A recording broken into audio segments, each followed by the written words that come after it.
Rumi termasuk orang yang memposisikan akal tidak sebagai puncak. Akal itu penting, tapi akal hanya transit. Akal harus dilampaui. Tidak boleh orang berhenti hanya di akal. Di Masnawi itu ada cerita yang mungkin sering dikutip orang, cerita ahli bahasa dan tukang perahu. Jadi ada ahli bahasa naik perahu sama tukang perahunya. Sambil naik perahu terus ngobrol. Mas, tukang perahu, sampean ngerti nggak kalimat majemuk itu apa? Nggak ngerti, Pak. Sampean sudah tua kalimat majemuk aja nggak ngerti. Rugi sampean hidup itu. Sampean ngerti nggak kalimat sastra itu kayak gimana? Nggak tahu, Pak. Apalagi sampean sudah umur tua gini sastra aja nggak ngerti. Buat apa umur sampean dihabiskan? Sampean ngerti nggak? Pokoknya diajak ngobrol gitu, dimarahi terus, dilecehkan terus. Tiba-tiba terus ada badai. Kapalnya mau tenggelam, katanya yang punya perahu, waduh ini Pak, sampean bisa nggak berenang? Nggak bisa. Sampean sampai tua berenang aja nggak bisa, ya wassalam, sampean mati, bye-bye, tak tinggal ya, sudah selesai. Nah, itu cerita ini terkenal, nanti variasinya macam-macam. Tapi ini Rumi mau nyindir bahwa ya bolehlah ada orang pinter, tapi sepinter-pinternya orang itu kan sesuai bidangnya. Yang pinter filsafat mungkin tidak ngerti sama sekali tentang fikih. Yang pinter fikih mungkin tidak ngerti tentang kalam. Yang teknik mungkin tidak ngerti tentang kedokteran. Sak jago-jagonya Habibie, kamu tanyain, Pak Habibie, ngerti nggak teorinya Ghazali tentang? Tidak ngerti dia. Dia ilmunya penerbangan.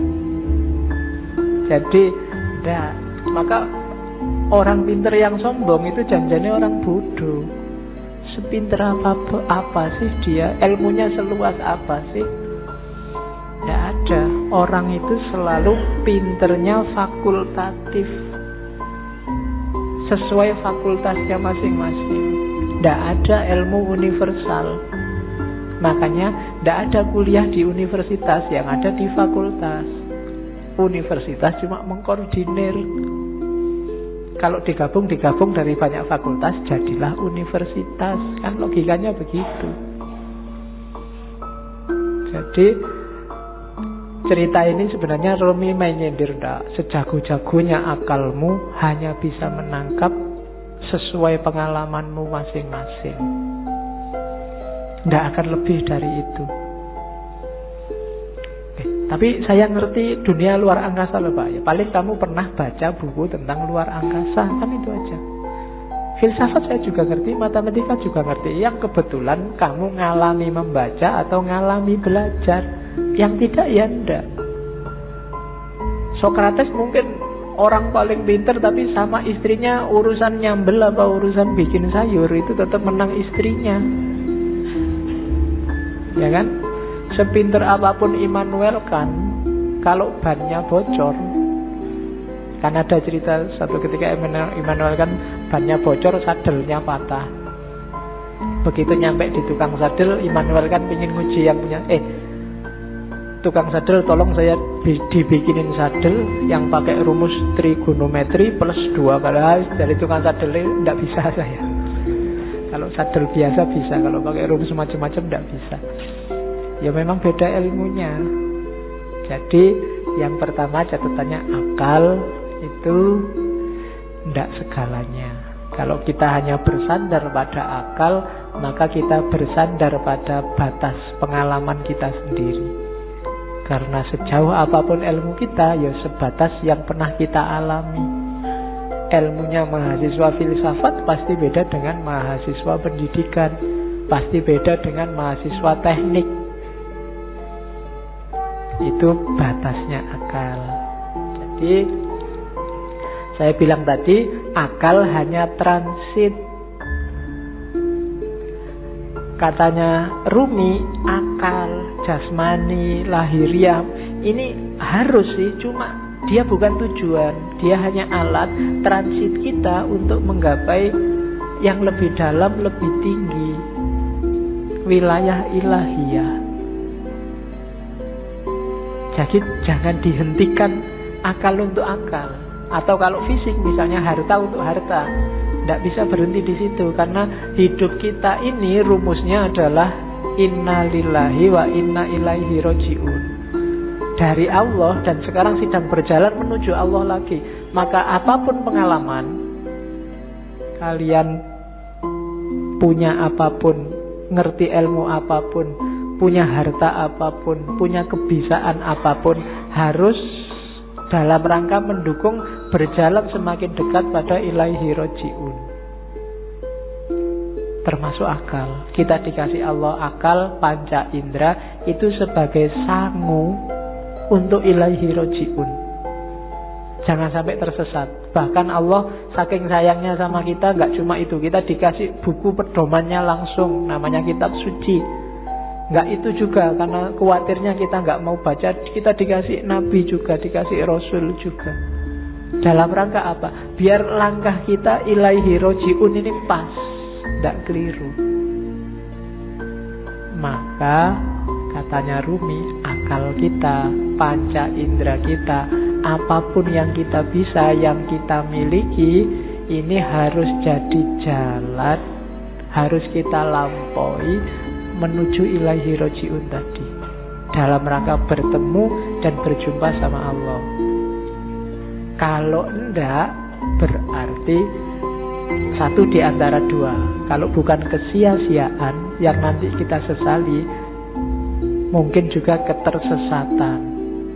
Sia-sia itu tidak ada gunanya, kita tua capek. Tersesat itu kita nyeleweng, jalurnya tidak ilaihi roji'un. Kalau Al-Quran bilang yang bisa ilaihi roji'un itu nafas mutmainnah. Ya ayyatuhan nafsul mutmainnah, jiwa yang tenang. Maka tugas kita di dunia ini bikin nafas kita mutmainnah, biar nanti bisa ilaihi roji'un, bisa kembali dengan mulus, dengan lancar pada Allah. Nah itu akal. Jadi termasuk ngaji ini ya. Ngaji ini tidak boleh bikin semakin jauh dari Allah.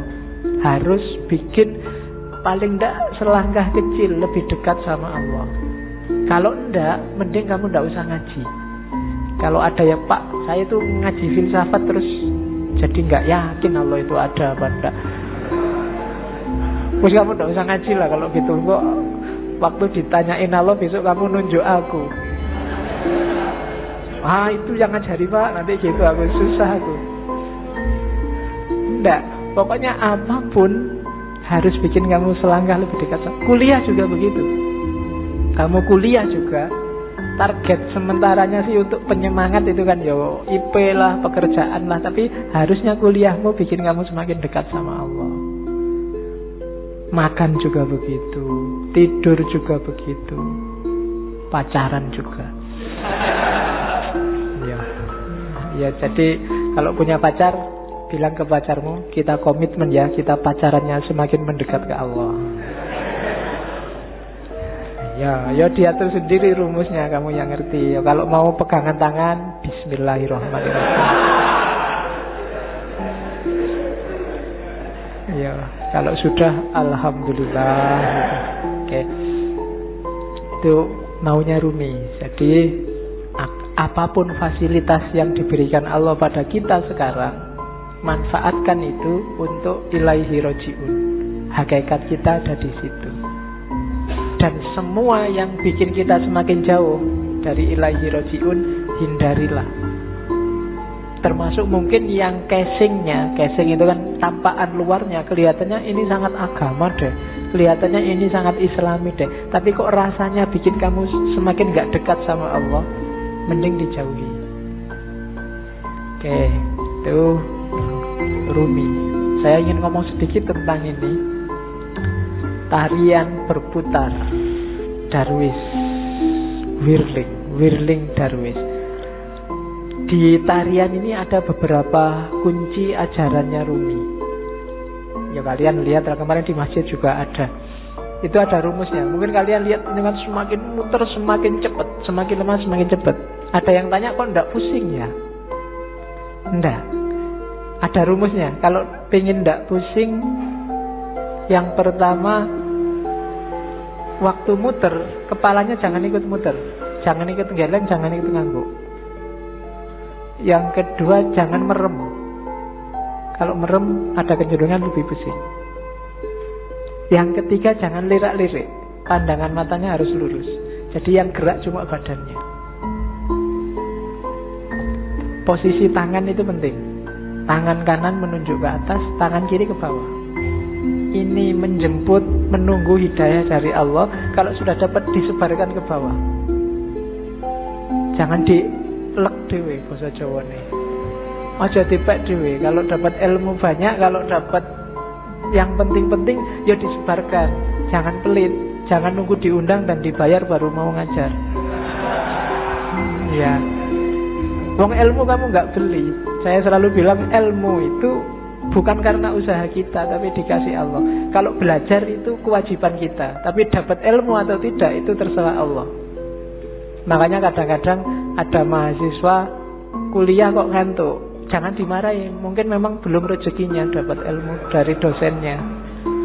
Jadi ini menjemput hidayah, yang ini menyebarkan. Terus mutarnya berlawanan dengan jarum jam, yaitu ada filosofinya. Kayak tawaf itu kan berlawanan dengan jarum jam juga. Ya mungkin filosofinya, kalau manut jarum jam itu berarti ikut ritmenya dunia, ikut ritme sehari-hari. Tapi yang spiritual itu ritmenya dibalik. Kita geraknya tidak mendatar tapi ke atas. Saya sering ngasih ilustrasi, kalau kamu sudah masang mur itu, kamu muternya kan harus berlawanan dari arah jarum jam, baru murnya lepas ke atas. Tapi begitu kamu searah jarum jam, murnya akan semakin mancep, semakin ke dalam. Maka tarian ini juga muternya berlawanan, biar ada energi vertikalnya, energi ke atasnya. Itu diantara rahasianya. Ada topinya. Topi ini kalau di Rumi, topi yang tinggi itu isyarat dari kuburan, makam, nisan. Maksudnya apa? Kuburan dari ego, kuburan dari nafsu, hasrat duniawi. Itu kan topi yang tidak keren sama sekali. Karena memang simbol dari nisan, simbol dari kuburan. Kamu jalan-jalan di mall pakai itu mesti dilihat banyak orang. Tidak keren. Karena memang simbolnya bukan simbol untuk keren-kerenan. Dia simbol dari ego. Terus baju putih itu ya ego yang sudah kamu kubur dalam dirimu, sekarang kasihlah yang putih, ditutupi oleh cahaya amal baik, kesucian. Nanti kalau pertunjukan biasanya ada fase ketika yang di tengah pakai jubah hitamnya dibuang. Nah, itu berarti membuang semua yang hitam-hitam, yang jelek-jelek, untuk lahir sendiri jadi putih. Terus nanti ada gerakan kayak orang kedinginan itu. Nah, ini gerakan menyatu, angka 1, tauhid, dan seterusnya. Itu wawasan kecil aja. Jadi kamu jangan heran kalau ada jenis tari semacam itu. Itu ada makna spiritualnya. Nari saja tanpa makna ya eman-eman. Yang lihat tari juga harusnya bisa ngambil makna. Kalau dalam sufi, jenis semacam ini namanya sama. Sama itu seni mendengarkan. Dengan mendengarkan terus kamu tergerak mengalami kedekatan sama Tuhan. Kan kadang-kadang ada orang yang kalau wiritan sendiri dia susah dekat sama Allah, susah tergetar hatinya. Tapi begitu mendengarkan orang ngaji, mendengarkan lagu-lagu spiritual, itu batinmu tergetar. Dengerin lagu religius itu kamu kadang-kadang kan bisa nangis, apalagi pas duit entek. Kok sedih ya aku, kapan ini kan gitu. Nah, itu. Tapi kalau wiritan sendiri enggak, kan ada yang gitu. Maka teknik mendekat ke Allah itu sufi macam-macam. Kalau di torekotnya Rumi ini pakai tarian sama namanya. Kan ada musiknya nanti kan, dan musik itu yang bikin ekstase lebih cepat. Oke, itu Whirling Dervish namanya. Teori tentang darwis yang berputar. Saya sudah mau masuk ke cinta, cuma puisi ini menarik saya untuk bekal teman-teman. Bagus untuk tidak kemerungsung. Banyak orang hari ini ketika kamu belajar ajarannya sufi, terus waduh berarti harus jadi sufi ini. Terus kamu besok wiritan terus, puasa terus 2 hari, tapi habis itu hari ketiga lagi, kumat lagi, terus lagi. Enggak. Katanya Rumi enggak begitu caranya, pelan-pelan, step by step.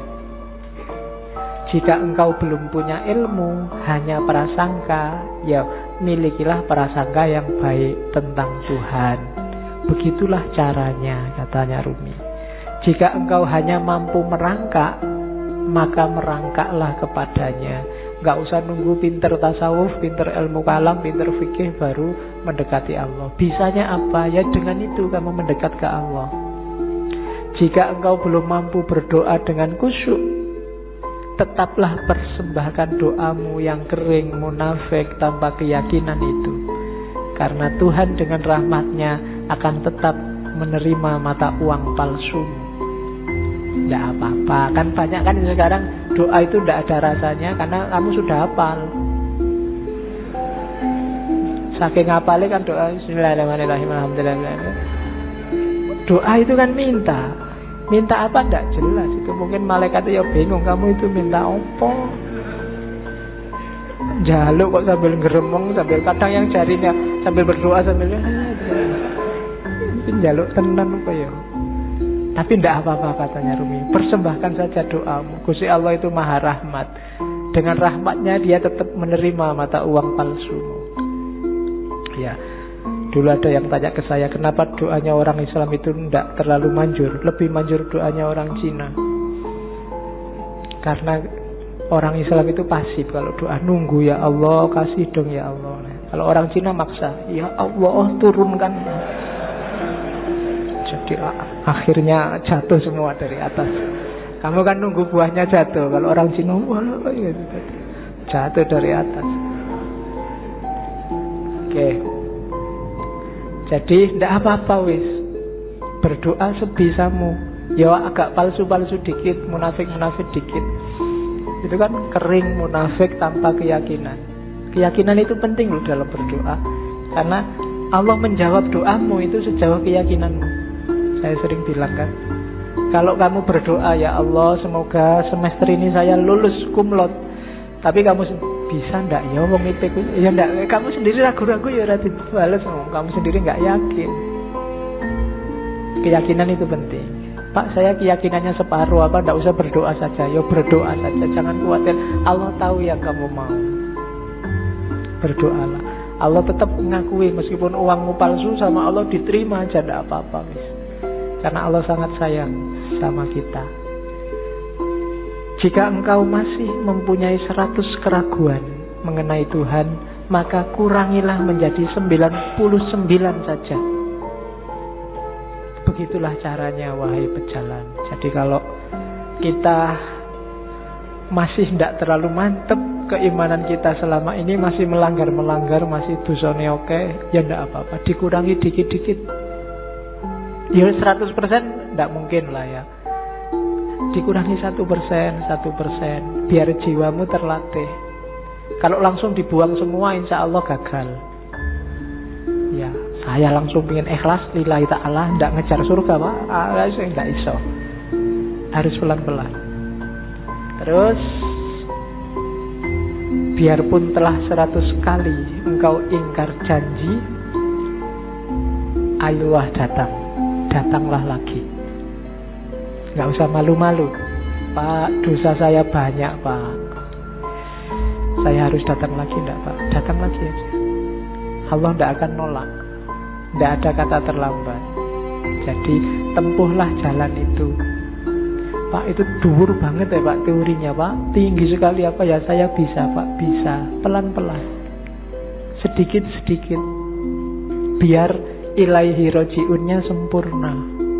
Eman-eman kalau nanti kamu tidak, nafasnya tidak mutmainnah, dilatih pelan-pelan. Pak saya itu susah ikhlas Pak, kalau sedekah mesti pamrih Pak. Ya sementara pamrih dulu enggak apa-apa, tapi tetap sedekah. Nanti lama-lama latihan. Oke, jadi tempuhlah jalan itu. Jangan ragu-ragu. Jangan nunggu. Biasanya kelemahan yang muda-muda kayak teman-teman nunggu nanti besok kalau tua. Ya, kalau yang zaman muda ndak, yang tua kelihatannya lebih berat. Memulai dari tua itu susah. Karena orang yang sudah tua itu biasanya sudah keras cara berpikirnya. Kalau bahasa psikologinya sudah jadi, dia sudah mature, sudah mateng.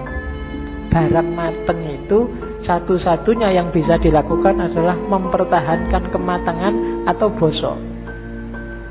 Apa bosok Indonesia bosok itu? Iya, busuk. Jadi kalau bisa terus-terusan bertahan di mateng. Kalau enggak ya lama-lama busuk itu apa? Pikirannya enggak laku. Kalau bahasa filsafatnya out of date, ketinggalan zaman. Dirubah susah. Makanya kadang-kadang orang itu sudah tua, umur 30 kok enggak kawin-kawin, itu biasanya malah susah, malah lama, terlanjur matang. Iya. Peribahasanya kan begitu.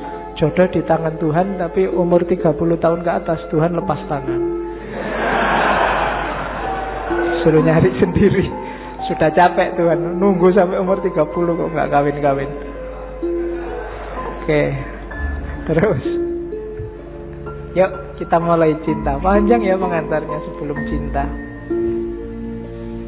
Yang pertama tentang cinta sekarang. Katanya Rumi, cinta itu sifatnya universal.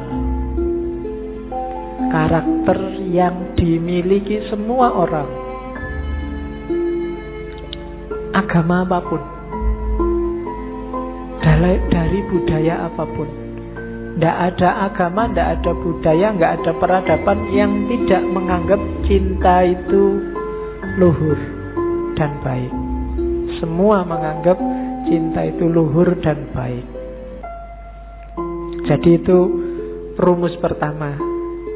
Kamu mencintai, itu tidak ada orang menganggap kamu jelek apapun, kecuali yang duniawi. Jadi cinta ini perasaan yang universal.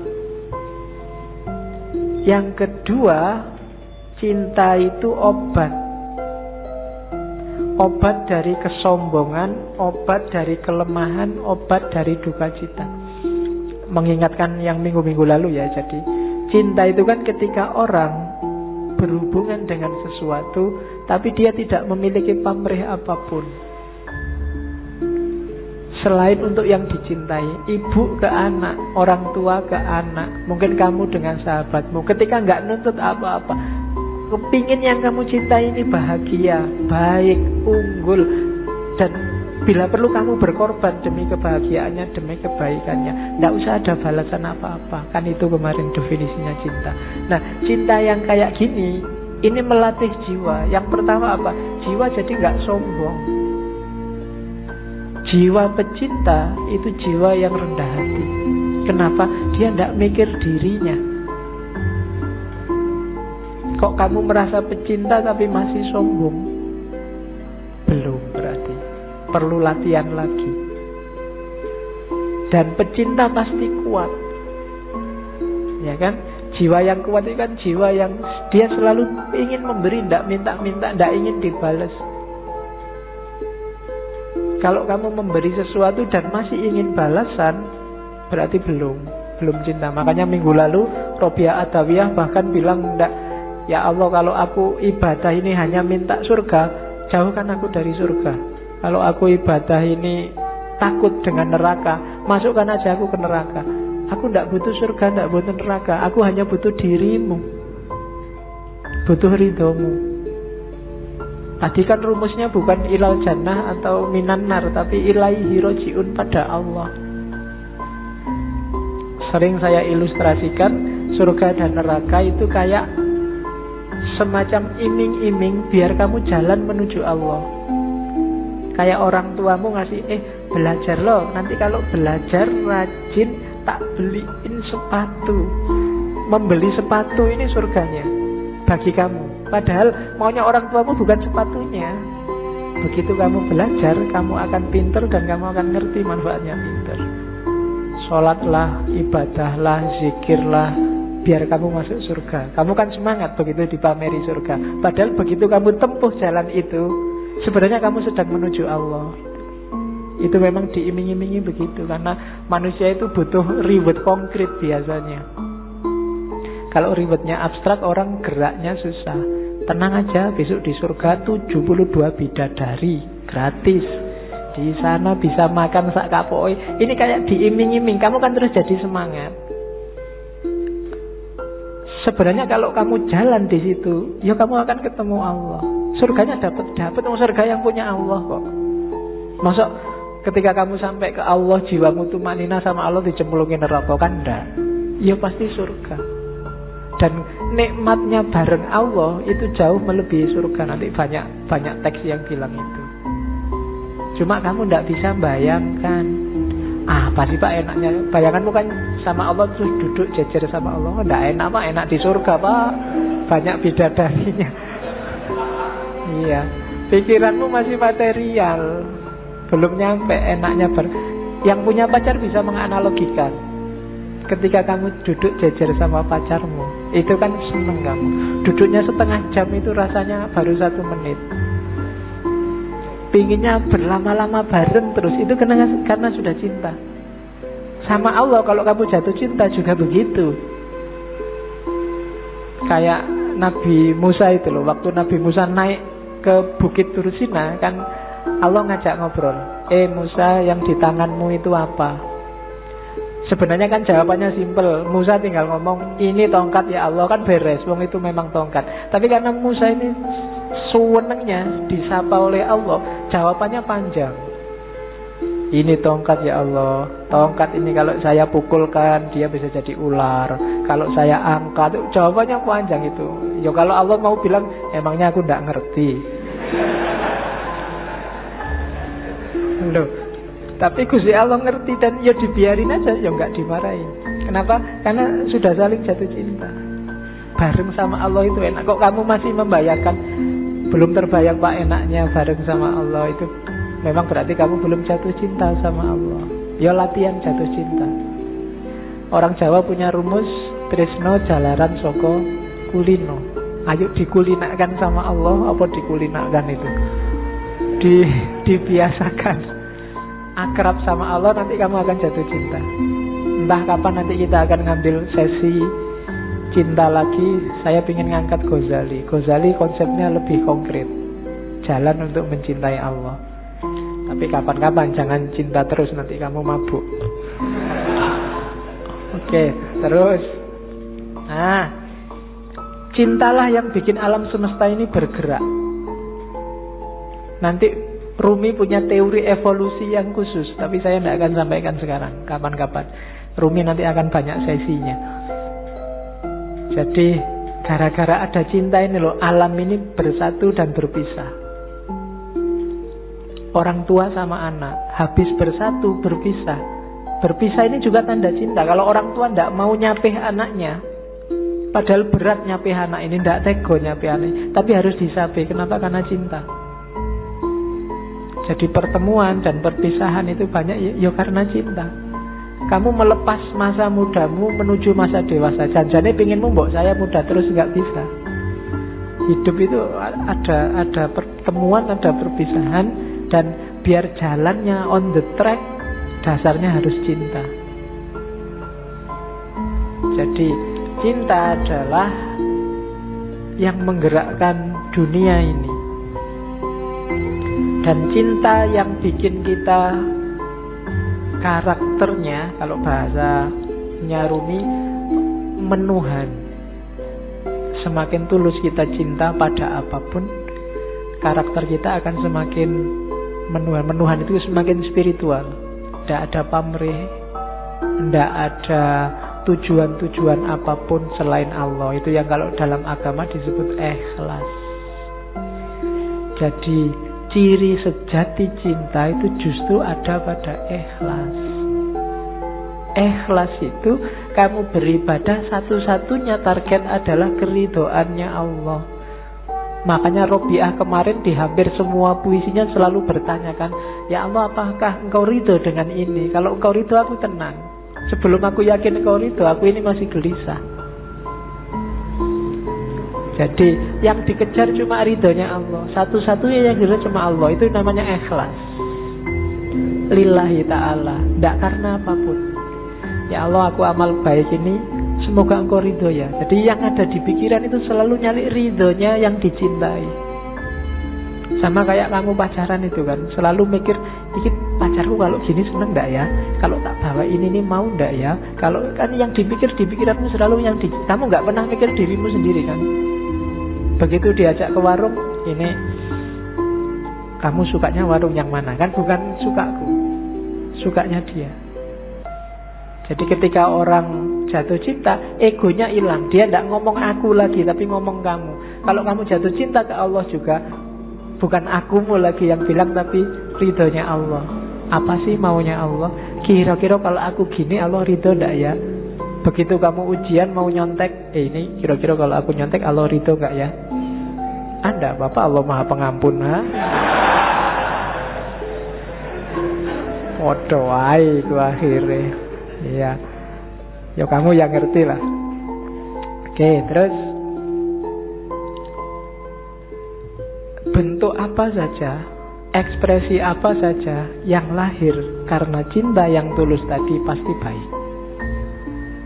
Tidak mungkin tidak. Tidak mungkin mencelakakan. Kalau ada yang mencelakakan, berarti itu belum cinta dan pasti bukan cinta. Kalau dasarnya cinta, apapun yang keluar pasti baik. Dan yang kedua, cinta bukan suka, bukan duka. Kayak Robiah kemarin, tidak peduli hukuman. Cinta itu yang ada hanya ego yang lenyap, yang dipikir hanya dia. Terus, nah, cuma katanya Rumi, jangan ditanya apa definisinya cinta. Seseorang bertanya, apa itu cinta? Aku jawab, jangan tanya tentang maknanya. Kalau engkau sudah menjadi seperti aku, maka engkau akan tahu. Nulisnya salah itu. Saat cinta memanggilmu, engkau akan berkisah tentang itu. Jadi cinta itu penting, modus paling penting dalam hidup ini. Dan gak usah kamu terlalu capek mendefinisikan, membahas, mengkaji apa itu cinta. Jalani saja. Gak usah kamu tanya, Pak, definisinya cinta apa? Ciri-cirinya apa? Jenis-jenisnya apa saja? Itu tidak terlalu penting, katanya Rumi. Yang penting apa? Jalani saja, nanti engkau paham. Kamu gak perlu ke perpus nyari teori pacaran yang baik, cara menarik lawan jenis, cara gak penting. Terus langsung pacaran, kamu akan ngerti. Oh gitu tuh pacaran itu. Oh gini tuh kawin itu kan. Kamu berteori macam-macam kesuwen. Kamu nyari terlalu banyak referensi, tidak penting. Jalani saja, kamu akan ngerti. Wong ini dunia rasa. Kalau rasa itu kan ya tidak bisa dijelaskan. Rasa pedes adalah rasa, susah kan menjelaskannya. Wong rasa, nggak bisa dijelaskan. Sama kayak cinta. Ya perkawinan itu kan juga banyak urusan rasa. Kawinnya sendiri itu kan intinya rasa. Kamu nyari penjelasan, Pak, saya belum kawin sih, Pak. Kira-kira kawin itu rasanya gimana, Pak, ya? Tidak bisa, ya kawin nanti kamu ngerti. Mbok kamu nonton sekian puluh video, tetap nggak bisa. Harus dirasakan. Teorimu tidak ada gunanya. Rasa dewe baru ngerti. Oke, terus. Ya, ini juga sama. Katanya Rumi, sekalipun cinta telah kuuraikan dan kujelaskan panjang lebar. Ini syair ini diterjemahkan Abdul Hadi WM dan kelihatannya dipakai di film Ketika Cinta Bertasbih dulu. Namun jika cintaku datangi, aku jadi malu pada keteranganku sendiri. Meskipun lidahku telah mampu menguraikan dengan terang namun tanpa lidah, cinta ternyata lebih terang. Sementara pena begitu tergesa-gesa menuliskannya. Kata-kata pecah berkeping-keping begitu sampai pada cinta. Dalam menguraikan cinta, akal terbaring tak berdaya, bagaikan keledai terbaring dalam lumpur hina. Cinta sendirilah yang menerangkan cinta dan kisah cinta. Nah, itu Rumi. Jadi orang yang bisa berpuisi seperti ini pasti ngalami. Tidak bisa enggak. Sepinter apapun kamu bikin puisi, kalau belum pernah jatuh cinta benerman, puisimu tidak akan ada rasanya. Mending jangan bikin puisi cinta. Ya, bikin aja puisi-puisi eksploitasi alam itu. Ya kan? Kan banyak puisi eksploitasi alam. Angin berhembus, kemudian ya. Oke. Puisi yang mengeksploitasi alam itu. Oke. Kita lihat. Ini Masnawi. Di Masnawi Rumi banyak ngutip ceritanya Laila Majnun untuk menjelaskan cinta. Laila Majnun yang karangannya Nizami. Saya membayangkan entah kapan sesi cinta ada beberapa novel cinta dari dunia sufi ya, bukan dari dunia populer, yang bagus untuk kita kaji di ngaji entah kapan, termasuk Laila Majnun. Jadi satu ketika Majnun ini sakit, badannya lemah, terus dia datang ke tabib. Sama tabibnya, "Oh Majnun, ini untuk biar sakitmu ringan, kamu harus dibedah sedikit. Ada bagian tertentu tubuhmu yang darahnya harus dikeluarkan." Majnun, "Jangan, saya takut." Tabibnya heran, "Loh kamu ini gimana sih? Kamu kan sudah lama jadi orang gila. Sudah keluar masuk hutan, ketemu macan, kok takut hanya dibedah kecil aja?" "Bukan, saya takut Laila terluka." "Loh Laila mana? Yang dibedah itu dirimu, bukan Laila."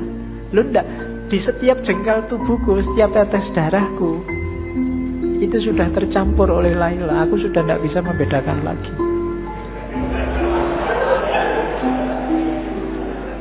Kamu ketawa kau yang duwe pacar woy. Oke, ya. Jadi itu maksudnya apa? Ketika orang jatuh cinta, dia sudah kehilangan dirinya. Yang ada hanya yang dicintai. Dia tidak peduli kalau dirinya sendiri luka, tapi jangan sampai yang dicintai luka. Itu Majnun. Majnun ini sebenarnya anaknya bangsawan yang jatuh cinta sama Laila. Ya sayangnya agak tragis ceritanya. Bagi yang baca Nizami nanti banyak momen-momen. Ada momen yang menurut saya bagus. Misalnya ketika Majnun saking pinginnya ketemu Laila yang sudah dinikahi orang lain, dan khawatir ketahuan keluarganya Laila, karena kalau ketahuan keluarganya Laila dia bisa diajar. Jadi waktu ada gerombolan ternak kambing lewat depan rumahnya Laila, dia ikut merangkak di situ bareng, hanya sekedar untuk melihat rumahnya Laila.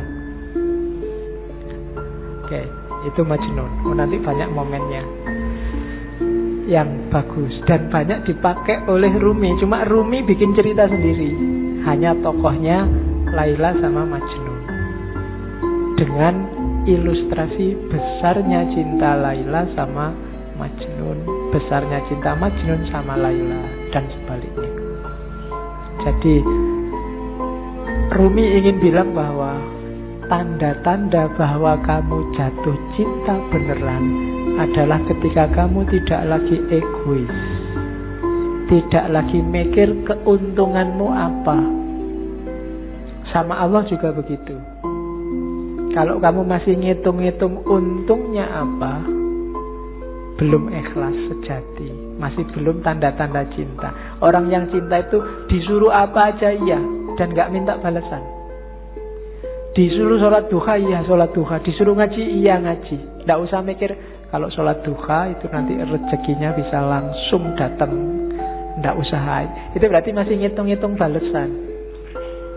Barang siapa membaca surat Al-Waqiah setiap malam Jumat, maka itu berarti masih mikir reward, masih dagang sama Allah. Bukan salah, cuma levelnya masih belum level cinta. Kalau level cinta, ngaji ayo, disuruh baca Waqiah ayo 3 kali ndak apa-apa, baca Yasin 10 kali ndak apa-apa, ndak mikir kalau 10 kali balasannya maka ini, kalau ini enggak. Kalau masih itu masih dagang. Kalau masih dagang belum cinta. Kalau cinta ndak mikir balasannya apa. Kenapa? Karena kamu sudah melupakan dirimu. Yang kamu ingat hanya yang kamu cintai. Yang penting Allah senang, Allah rela. Waktunya enak-enaknya orang tidur, aku bangun. Kenapa? Allah seneng yang kayak gini. Waktunya orang cepat-cepat berangkat kerja, aku sholat dulu, sholat duha. Kenapa? Allah seneng yang kayak gini.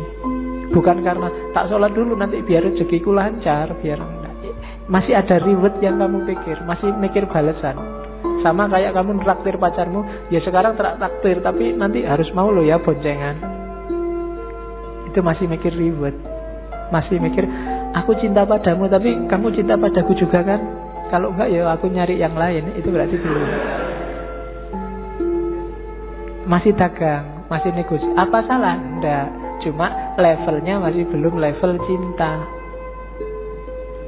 Ketika belum level cinta, ya harus dinaikkan lagi. Masih negosiasi.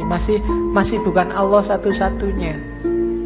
Tapi jalannya sudah menuju Allah. Tapi masih belum ikhlas. Karena ikhlas itu tidak mikir balasan. Sodakolah 1000 maka akan kembali 700.000 karena dilipat gandakan 700 kali. Ini kalau masih hitung-hitungan itu kesenangan koruptor-koruptor. Koruptor itu saya korupsi 1 juta, kemudian tak sodakohkan aja 10 juta. Korupsi 100 juta tak sodakohkan 10 juta, 10 kali 700 sudah banyak itu pahalanya. Dosanya sama ininya kalau di total menang ininya, menang pahalanya. Kan korupsinya dosa 1 juta, sementara itu hitung-hitungan matematika. Kayak orang habis melakukan kejahatan terus umroh, karena pahala dosa orang umroh antara 2 umroh ini dosanya diampuni. Jadi sebelum melakukan kejahatan umrohlah, nanti habis melakukan kejahatan umrohlah. Nah itu hilang dosanya karena dosa di antara 2 umroh ini diampuni. Ini masih kalkulasi matematika. Emangnya Allah anak SD?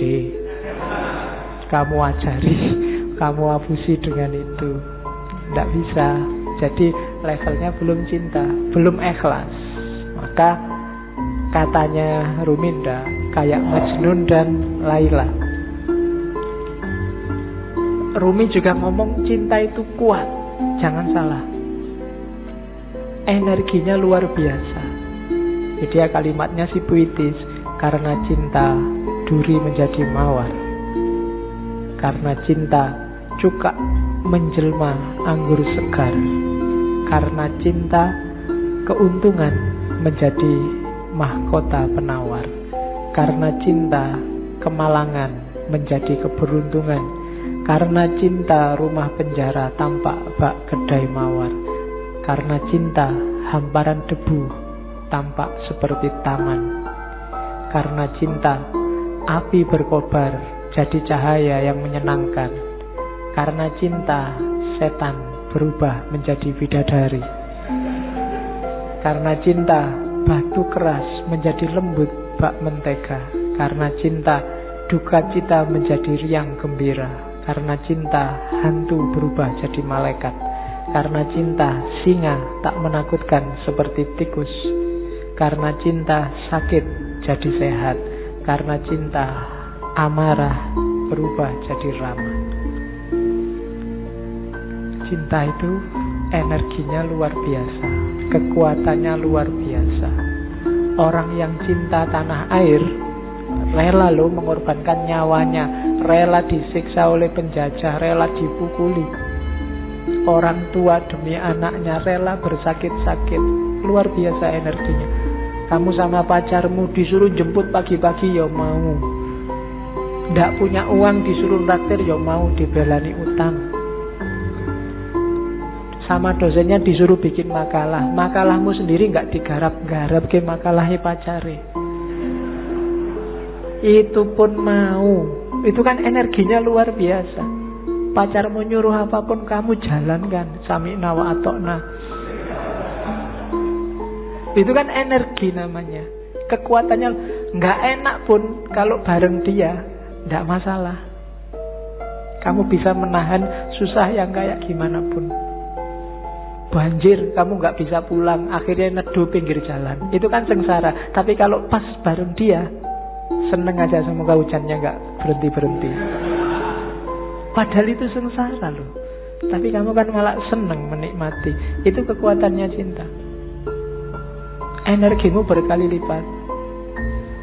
Ya syukur kalau ke Allah. Tapi kalau ke yang bukan Allah, manfaatkan energimu sebaik-baiknya. Jangan sampai terlampiaskan secara tidak bermanfaat, sia-sia, eman-eman. Kalau kan kadang-kadang kamu nulis WA ke pacarmu aja kan dihapus berapa kali, khawatir keliru.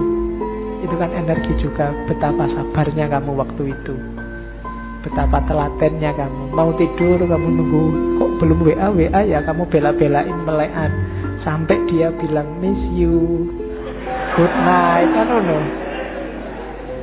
Ya kan? Loh itu kan energi loh.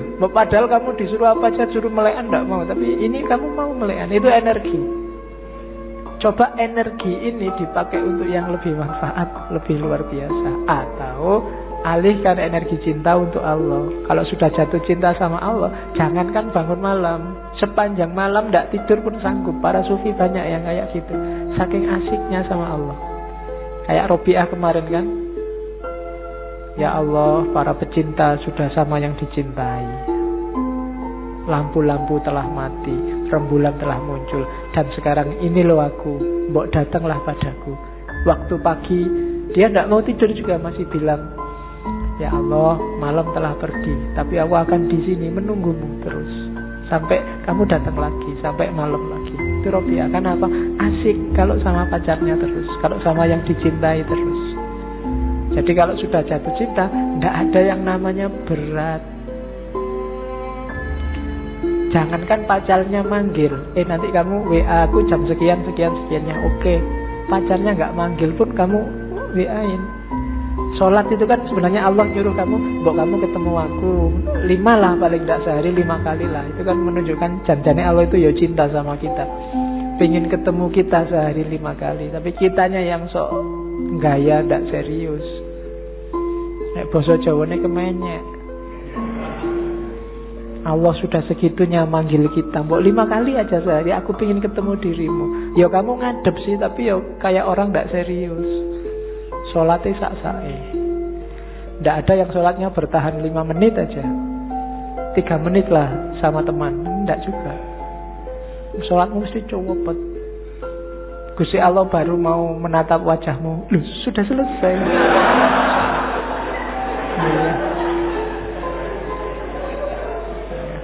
Mungkin kaget itu, mungkin malaikatnya yang nyangkut sholat, ini baru sholat, ya Allah ini dia lagi sholat nih, terus Allah datang, oh selesai sudah, telat.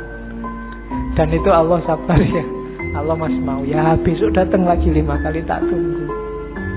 Cuma kamunya yang gak serius, sambil ngadep tapi hatimu ndak di situ, hatimu kemana-mana. Allah yang ngerti, cuma saking sayangnya Allah sama kita. Kalau Allah ndak sayang, kamu sudah disentil sejak lama. Oke, jadi cinta itu energinya besar, kuat. Ada contoh lagi, gimana caranya biar kamu bisa lebih dekat sama Allah. Analoginya Laila Majnun lagi saya ambil. Jadi satu ketika Majnun ini ingin ketemu Laila, maka dia naik onta betina. Sayangnya onta betina ini ontanya baru saja melahirkan, jadi masih sayang-sayangnya sama anak onta. Akhirnya ontanya itu maju sebentar, tapi mundur lagi karena anaknya siapa yang nungguin. Maju lagi, mundur lagi. Akhirnya Majnun nggak nyampe rumahnya Laila. Harusnya 3 hari nyampe, ini bisa berbulan-bulan. Akhirnya Majnun sadar, wah yang keliru aku ternyata. Sudah saatnya, katanya Majnun onta, aku keliru, ngapain aku kok bersandar padamu. Karena menunggangi dirimu, maka aku sekarang jalan di tempat. Maka sekarang goodbye. Tidak usah naik dirimu lah, tidak usah mengandalkan dirimu, aku akan datang langsung pada Allah. Saat itu ceritanya Majnun langsung loncat dari onta dan jatuh, kakinya patah. Cuma saking rindunya sama Laila, kakinya patah nggak masalah, akhirnya tubuhnya digelundungin, jadi gelundung-gelundung sampai rumahnya Laila. Ya, oke. Dan sebenarnya ini isyarat-isyarat. Onta itu kayak dunia. Nggak mungkin kita bisa cepat ketemu Allah kalau beban dunia sangat memberati hidup kita. Kalau kita sibuk luar biasa oleh hal-hal yang tidak ada hubungannya sama kedekatan sama Allah. Jalannya cuma 2. Semua yang di sekelilingmu kamu ajak mendekat ke Allah, atau kamu tinggal. Jadi kalau enggak, kamu enggak akan nyampe-nyampe ke Allah. Kamu punya pacar, ini dia jadi penghalangmu untuk dekat terus sama Allah. Alternatifnya 2, ajak dia untuk bareng-bareng mendekat ke Allah atau tinggal. Nah, nyari lagi susah, Pak. Ya, itu berarti dunia menghambatmu. Mungkin nilai, mungkin pekerjaan, mungkin kuliah, mungkin apalagi target-targetmu yang lain. Ini bebanmu. Semakin banyak bebanmu, semakin lambat kamu sampai pada Allah. Kecuali semua beban ini kamu ajak juga mendekat ke Allah. Kalau tidak, buanglah. Kok kuliah bikin kamu tidak setia lagi sama imanmu, bikin kamu tiap hari curang, tiap hari maksiat, misalnya gara-gara kuliah, entah dari sisi apanya. Alternatifnya 2, ilahikan kuliahmu atau tinggallah kuliah. Itu rumusnya Rumi. Kalau enggak, kamu kayak unta betina tadi, maju 3 langkah, mundur 3 langkah. Saat ini semangat sufinya berkobar-kobar, tapi lain, tapi kalau gini ya saya enggak punya pacar nih Pak, mundur lagi. Kalau kayak gini nggak bisa kumlot deh Pak, mundur lagi. Terus begitu. Maka tinggallah unta betinamu. Meskipun kamu berat sampai harus gelundung-gelundung kayak tadi, ya memang berat meninggalkan dunia. Tapi kalau enggak, ya kamu nggak nyampe-nyampe. Nggak bisa ilaihi roji'un. Nafasmu nggak akan mutmainah. Itu bahasanya Rumi. Lepaskan ikatan yang membelenggu jiwamu. Bebaskan dirimu. Selama ini kamu diperbudak harta. Kilauan emas dan perak membuat matamu tertutup. Kamu ingin memiliki dunia. Kamu ingin mengisi cawanmu dengan seisi lautan. Apa gunanya? Perhatikan tiram. Dia mengisi diri dengan air secukupnya, dan dia bisa melahirkan mutiara. Isilah dirimu dengan air kasih. Kasih yang bisa mengobati segala macam penyakit. Kasih yang bisa menaklukkan keangkuhan. Kasih yang bisa memabukkan Musa di atas bukit Sinai. Jadi dunia ya cuma ambil secukupnya saja. Jangan dimabuk oleh dunia, jangan terikat oleh dunia.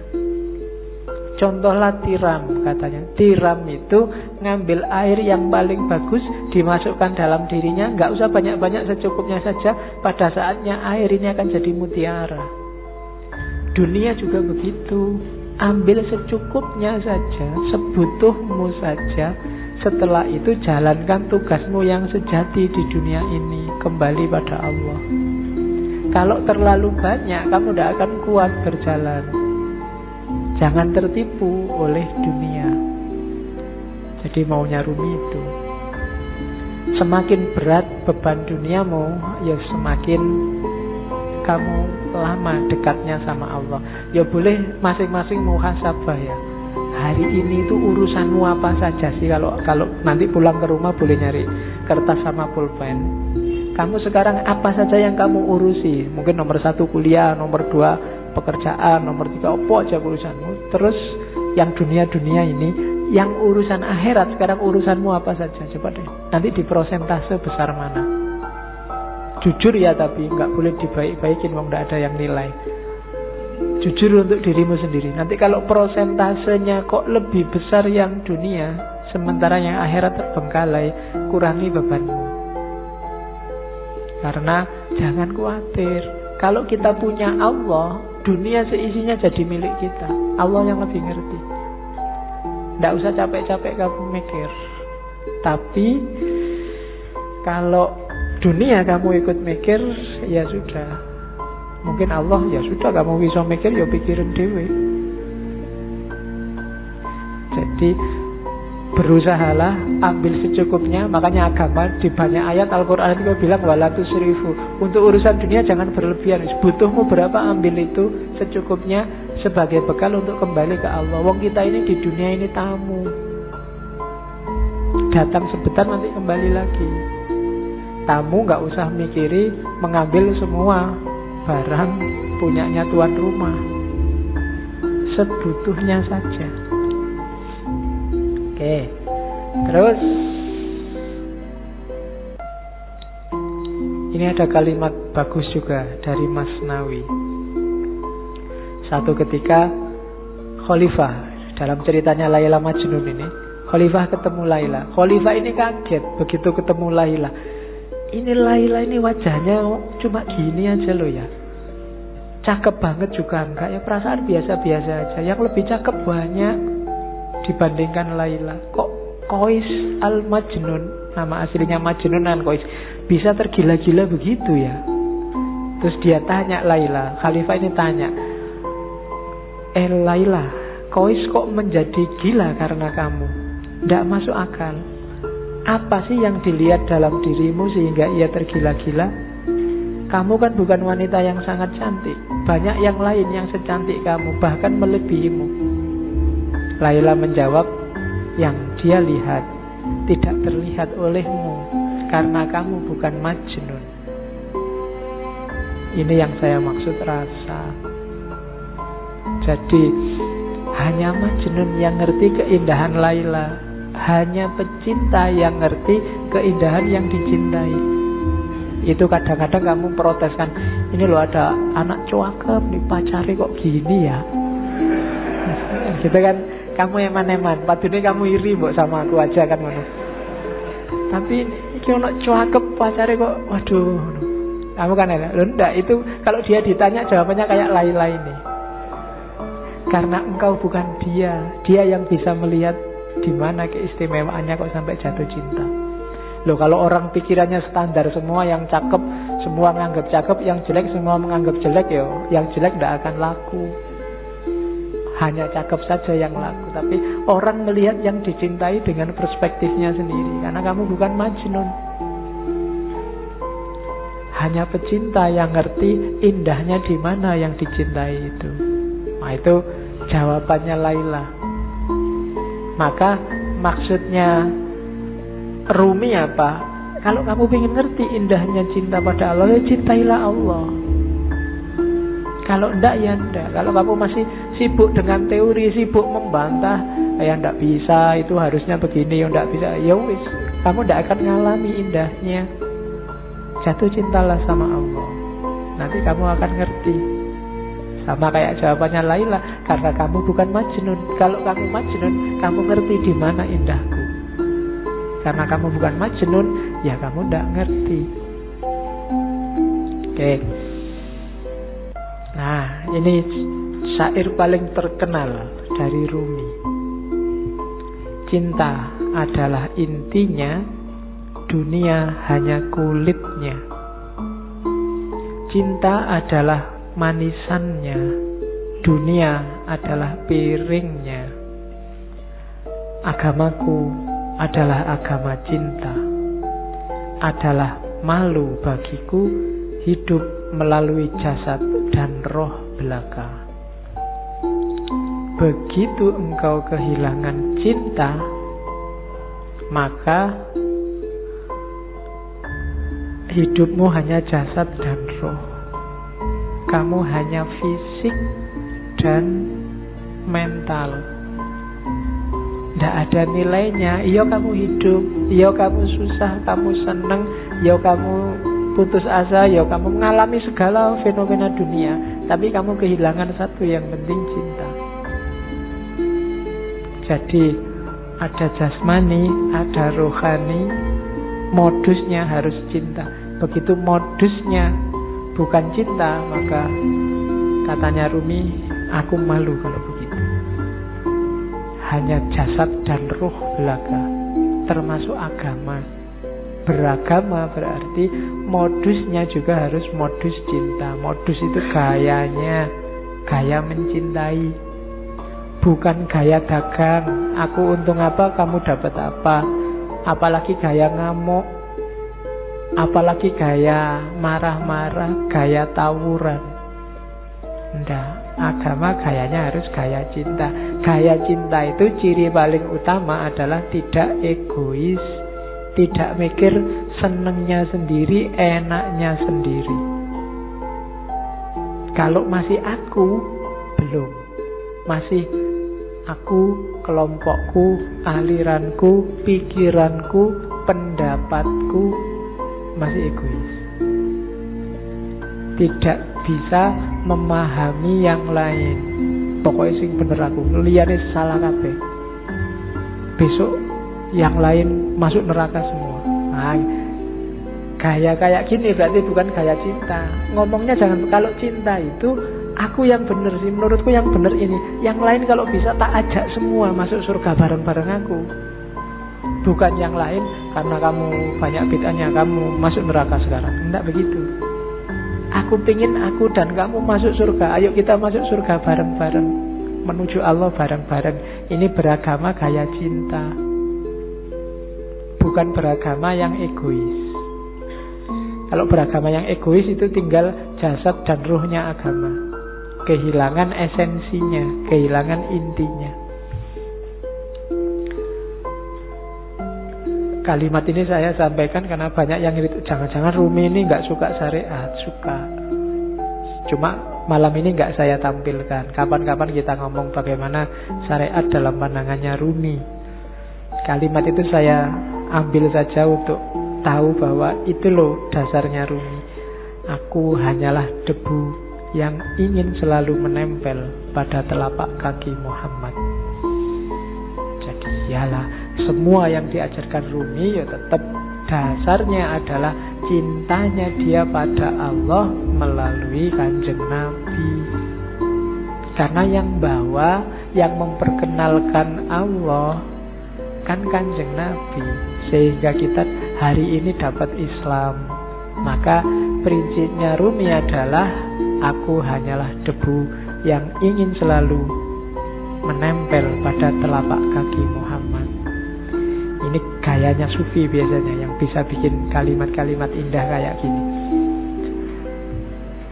Oke, terakhir sudah mau jam 10. Yang masih mentah tidak akan pernah tahu keadaan matang itu seperti apa, kematangan itu seperti apa.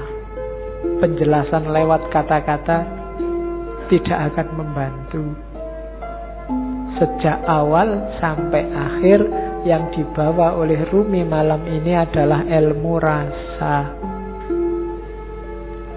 bukan ilmu lahir. Jadi tidak lewat kata-kata, harusnya rasakan sendiri oleh batinmu. Dan untuk bisa nyampe ke sana ya kita harus matang. Yang mentah tidak akan paham, hanya yang matang yang paham. Itu kan kadang-kadang kita dengar ada istilah la ya'riful wali ilal wali. Kamu memahaminya, kok sombong banget tuh, emangnya saya nggak bisa mikir, nggak bisa identifikasi wali itu yang mana. Maksudnya bukan itu. Maksudnya adalah orang yang merasakan, yang bisa memahami apa yang dirasakan orang lain dalam hal yang sama. Maka yang ngerti kewalian ya orang yang pernah merasakan kewalian, dunia kewalian. Jadi bukan urusan sombong tidak sombong, eksklusif tidak eksklusif. Yang paham rasa pedes adalah yang juga pernah merasakan pedes. Jadi bukan urusan dunia kewalian itu eksklusif. Jadi yang mateng, yang ngerti tentang kematangan. Yang belum pernah mateng ya tidak ngerti. Ngertinya yang mentah-mentah, wong dia juga masih mentah. Hari ini banyak yang mentah, marah-marah sama yang mateng. Ya kan? Itu yang kemudian di berita-berita muncul penistaan ulama kan itu. Penistaan ulama itu kan orang-orang yang mentah, yang ngomentari yang mateng. Ya untungnya yang dikomentari mateng. Nggak mungkin balas. Kalau balas berarti belum mateng. Ya, yang mateng itu kan paling nganggep yang mentah itu ya wis memang belum paham. Kayak kamu ada anak kecil kok alah cah cilik biasa kan mesti gitu. Sama kayak Nabi waktu dilempari di Taif kan Nabi ngerti. Loh itu memang orang belum mateng, belum jadi, belum ngerti. Maka Nabi tidak balas marah meskipun Jibril datang. Nabi tak belain yuk kalau marah enggak. Malah didoakan semoga mereka dapat hidayah. Itu bedanya mateng dan tidak mateng. Tidak mungkin kalau dia mateng akan balas pada yang mentah. Kalau yang mentah melecehkan yang mateng, mungkin wong dia masih mentah. Jadi yang terjadi hari ini itu sangat masuk akal. Kamu nggak perlu kaget. Kok ada orang menistakan ulama? Itu tidak luar biasa. Orang awam loh menistakan ulama. Biasa. Yang luar biasa ada ulama menistakan orang awam. Itu baru luar biasa. Perlu dipertanyakan keulamaannya. Jadi kamu tidak perlu kaget. Ada orang ngomentari kiaimu pedes-pedes. Lo biasa memang dia awam belum mateng. Kalau kebalik baru kamu boleh kaget. Malah kiaimu yang ngomong pedes-pedes ya, itu berarti kebalik. Perlu dipertanyakan. Itu berarti nggak mateng. Itu yang menurut saya logikamu kebaliknya di situ kemarin.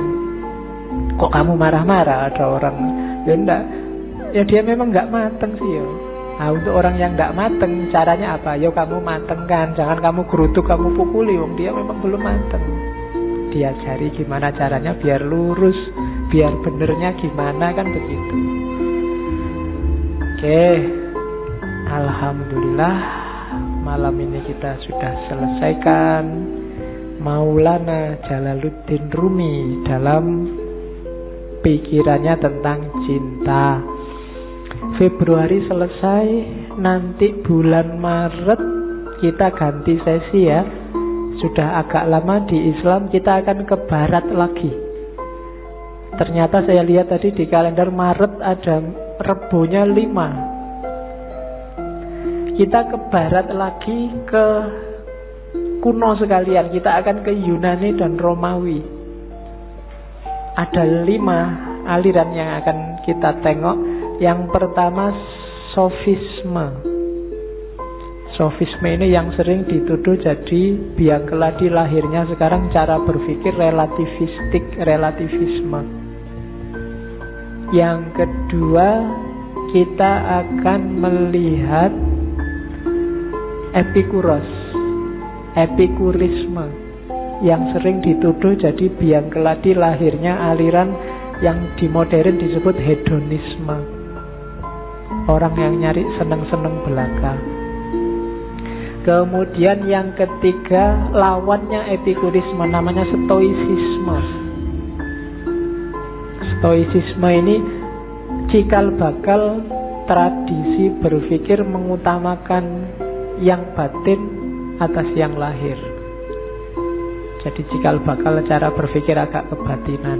Itu stoicisme, mengutamakan keutamaan batinnya. Kemudian yang keempat sinisisme. Ya, sinisisme itu ya kayak namanya, cara berpikirnya agak sinis. Kalau ada orang mikir-mikir bulat, biasanya dia dijawab secara simpel. Antitesisnya gaya Sokratik itu sinisisme. Orang-orangnya mikirnya terlalu jelimet. Simple aja toh. Itu nanti kita ketemunya di sinisisme. Dan yang terakhir, neoplatonisme. Dari situ nanti kita dapat akarnya filsafat iluminasi, gaya barat maupun timur. Jadi 1 bulan ke depan kita akan belajar pikiran-pikiran dasar yang nanti berkembang luar biasa, baik di era modern maupun postmodern. Oke, saya kira itu. Kurang lebihnya mohon maaf. Wallahul muwaffiq, wallahu a'lam bissawab. Wassalamualaikum warahmatullahi wabarakatuh.